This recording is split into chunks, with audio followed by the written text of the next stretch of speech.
Sugdi ang mga tuig diya sa saman sakto. So primero, focus. Fix your heart on God's priorities. Kinahanglan basayod ta kung unsa gyud o kinsa gyud priority nga ni sa atong kinabuhi. Kay kung wa ta sa igsoon, ingnon ikaw walay purpose o walay goal ang imong pagpangalagad nga na sa Ginoo. Nebol ka sa focus, dunay gitawag distraction. Sa may distraction. Dunay ka daghang nga makababag, no? Bisag unsa imong buhaton, dunay gitawag distraction. Mo eskwela man ka, dunay distraction. Mo trabaho man ka, dunay distraction. Mag-business man ka, dunay panahon nga dunay distraction. Coming na atong anniversary, dunay gitawag distraction. Munang ihubag tong tiil ni Kuan, ni Brother Kindo, distraction na siya, no? So, panahon nga magpagamit ang nga nas Ginoo, dunay gitawag og distraction igsoon. Pero ang Bible nagingon, looking unto Jesus, the author and finishers of our faith. Amen ba? When believers begin the year focused on God, they experience transformation, purpose, and fullness. So ikaduha atong gisugot katong being faithful. Choose consistency over convenience. So kinahanglan kapitang permanente mapadayonon nga atong buluhaton igsoon. Kanabang sa manguyab pa ka, no, ang imong kung dahan higugmaan ka, gusto nimong suroy-suroy na siya, gusto nimong pakanon na siya, bisag asa, lamang nga kanunay mong magakakuyog igsoon. Pero ang problema, sa diyan nakuha na nimo ang imong gikinahanglan, urag na usab ang dagan sa imong pag-care nga na kaniya. No? Ibis, ganahan ka nga musuroy kay urag imong gisuroy-suroy sige gud naanad niya pagka naana, imuhan on tagod siya, pero nausap ang imong pagtagad nga na kaniya. Dili consistent igsoon. Pero ang kinahanglan, dunay gitawag og consistency diha sa atong pagabuhaton igsoon. Kay kasagaran sa kinaya sa tao, mahilag sinugdanan, grabe ka active, grabe ka faithful, grabe nga mubuhat, dasig sa sinugdanan, nagkalayo sa primero, pero kadugayan nagkalayo igsoon. Pero wala na dinhi. So kung sa atong gisugdan, primero kinahanglan atong padayonon. Amen pa pabuliha. 1 Corinthians chapter 4 verse 2 dinhi. Moreover, it is required in the stewards that a man be found faithful, for the Lord himself will judge. Tanan nga niya karaton dili sa kalimtan nga iyan is Ginoo. Amen ba? Kanang lawas kay mong giangkon karon iyan as Ginoo. Kanang house and lot nga imong giangkon iya gihapon as Ginoo. Amen ba? So kay ang Dios tag-iya sa tanang mga butang igsoon. Dapat mahibalot ta sa principle of ownership and principle of stewardship.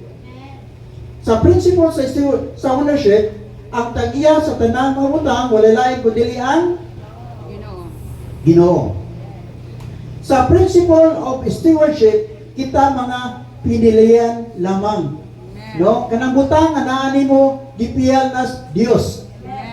Kanang imong sakyanan, kanang imong business, kanang imong house and lot gipiyal nas Dios nga na kanimo. Pero ang pangutana ba, nahimo ba tang good steward? Gipiyalan tas Dios sa atong time. Pero kumusta man ang time nga gipiyal sa Dios nga na kanimo? Kumusta man ang gitawag og business nga gipiyal sa Dios nga na kanimo? Kumusta man ang financial nimo nga sitwasyon nga gipiyal sa Dios diya sa imong kinabuhi son? Kumusta man ang imong kinabuhi? Dili nga to kalimtan, everything that we have iyan as Dios igsoon. O gipiyalan lamang kita nini. Amen ba? O gibawi nga kining atong kinabuhi gipiyal usab sa Dios nga di kanato. Ug ang ato pa sa atong ginabasa, God himself will judge. No? Hukmantas Dios sa mga butang nga iyang gipiyal nga ni kanato. In the book of Matthew chapter 24, from verses 45 up to 47 in the name, who then is a faithful and wise servant, whom his Lord hath made ruler over his household, to give them a meat in due season. Blessed is the servant, whom is the Lord. When he cometh, shall find so doing. Verily, verily, I say unto you, that he shall make him ruler over all his house. So, mahitabo nigsoon, kung consistent ta sa atong pagbuhat, paglipay, pag-glorify sa Dios nga ni sa atong tastak sa kinabuhi. Amen. Usa sa mga pangutan na dili ta consistent nigsoon, kini gitawag og discouragement. No? Wa ka nakapadayon kay nadiskurahi ka. Wa ka na nagpadayon sa pagpagamit sa Ginoo kay nadiskurahi ka. Wa ka nagpadayon sa kitang pag-eskwela kay nadiskurahi ka. Wa ka nagpadayon sa mga business kay nadiskurahi ka. No? Daghang mga butang na makapadiskurahi nga ni kanato igsoon. Sa atong pag-commitment nga sa Ginoo, dunay panahon nga madiskurahi ta. Natuod niya ato pagadiskurahi igsoon, wala ta nakapadayon diha sa atong bulhaton. Nahinom naman ito atong istorya kaniadto nga dunay usa ka bata nga nahimo siyang iloy igsoon o niya gi-adapt siya sa usa ka tigulang, unya siya gi-eskwela siya, gibihisan siya ni atong mga panahon na, pero dunay panahon igsoon nga miabot ang problema. Ganun tungod kay dunay gitawag o balatian nga miabot ni atong mga tigulang igsoon. Nga tungod niini, warag naglisod na siya sa pagpa-eskwela, naglisod na siya sa iyang pagkaon igsoon. Ug dunay panahon nga hapit din siya namatay, mingon siya nining iyang gi-adapt igsoon nga kanang murag hapit na magyud ang end sa akong kinabuhi. Doon ako'y gamay butang nga kung ihatag na kanimo kanang ablihi lang ni panahon nga ikaw magkinahanglan gayud. Kay kini magkataba nga na kanimo. Mato pa istorya namatay kini mo nga kuan, namatay kini mo nga tigulang, unya naglisod kini mo nga batanon, naglisod na siya pagpa-eskwela siya kagulingon, naglisod na siya pagkaon igsoon, naglisod na siya business siya kagulingon, o nahinumdum siya sa gihatag sa mga tigulang. So iya tinigi ablihan, iya nakita igsoon ang usa ka singsing nga yano kayo, no? Dili gold, dili po silver, basta kayano kayo nga singsing na ba? Iyang itanaw-tanaw kini, siya may kabusalanan ni mga singsing, pero di man ay maprinda. Pero sa iyang itanaw igsoon, doon ay gisulat dito nining mga singsing igsoon nga nagyon, everything will pass. Sa iyang kining nakuha, nabasa igsoon, iyang hinunduan nga naasas gitawag og discouragement, tungod kay ang iyang sitwasyon naasas negatibo nga sitwasyon. Naasas kalisod dito mga panahon na. Pero nahinunod siya nga ang tanang butang di ay nga ato giatuban karon mahimong muagi lamang. Amen. Kanang imong sitwasyon karon muagi lang na. Kanang imong problema karon muagi lang na igsoon. Kanang imong kalisod karon muagi lang na igsoon. Kato naghatag nga encouragement igsoon sa pagpadayon sa iyang buluhaton hangtod nga milammo siya nga naman tungod sa mga pulong igsoon. Doon ay mga panahon nga madiskurahe ta, ayaw kalimot ang gisulti nga everything will pass. Amen. So, panahon nga natas negatibo nga sitwasyon. Atong hinumduman nga doon na tayo Diyos igsoon nga atong gialagaran. Kini mo apil ka sa ministry, orang bitaw ka sa bitaw kang agricultural, no? Di sa may naka-experience og tanom. No, matag sa tingali nag-expect tanom, no? Pero wa jud ko nakadungog, wa jud ko na experience nga pagtanong nakuha na dawa, pagkaugma namunga dayon. Pila ka tuig ang lubi nga mamunga?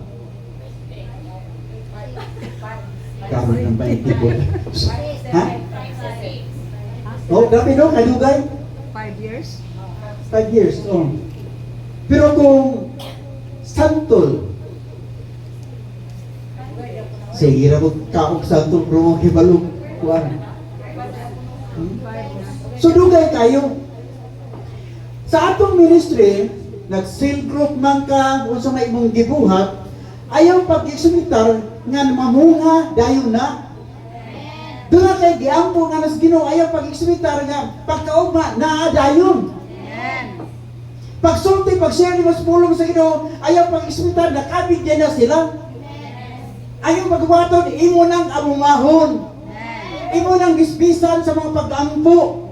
Imo na siyang kanang hatagag pulong sa Ginoo. Hangtod nga mo grow siya, hangtod nga mamunga siya, diha siya pagpagalagad nga sa Ginoo. Kini mga young people karon diha na to, ay sige no kasabay son, di na siya mamunga. Ha? Kaya bitaw sibog hambog lang ba? Hambog bitaw. Katulong na nigamot ang tang pulong. Kaya bitaw nigamot na unta, nawala na yun. Nga naman kay sige man ni mugdukdukon. Kuha niyo? No? So sa atong ministry, dili dayon mamunga, pero padayon sa pagbunga nga naman kay mamunga na kadugayan. Ambot pila ka kapanahon ang akong pastor kaniadto nga gilabdan sa akong ulo. Ha? Nga naman kay batanon ta, moagi ta mga pagkasipat. No? Doon ay mga panahon, ingon ang pastor na, oy, yari mga anang orasa. Pero, wakil yapon. Tinood dili. No? So, inanay son sa atong pagpangalagad nga sa Ginoo. Di, dayon ta, mausap. Amen. Tinood dili. Bisan kapila pa kay inudnud sa tubig, kapila pa kay lubong diya sa tubig, dili ka na makapusap diya sa imong kinabuhi. Bisan kapila pa ka bautisamuhan igsoon, wala na nagpasabot nga paghawas ni mo sa tubig, bago nakadayon. Naangya mo na yung pagkabuangon. Hehe. Nga naman, doon kayong tubig, dili makapausap diya sa batasan sa tao. Pero ang makapausap sa batasan sa tao, kung iyang tugutan nga ang Diyos, mo'y Lord sa iyang sulod doon nga mabahin. Kaya kung di natutugutan nga ang Diyos mo'y Lord sa itong kinabuhi son, sa itong sulod doon nga mabahin, wala diyo'y kausaban sa atong kinabuhi. Mamatay na lang ta, gawa na usab son, wa na bago, wa ni grow diya sa itong espiritual nga mabahin. Ngayon ma'am, kay wa man ni mutugutin nga si Jesus mo'y Lord sa imong sulod doon nga mabahin. Pero kung gusto ta kausaban, subdi.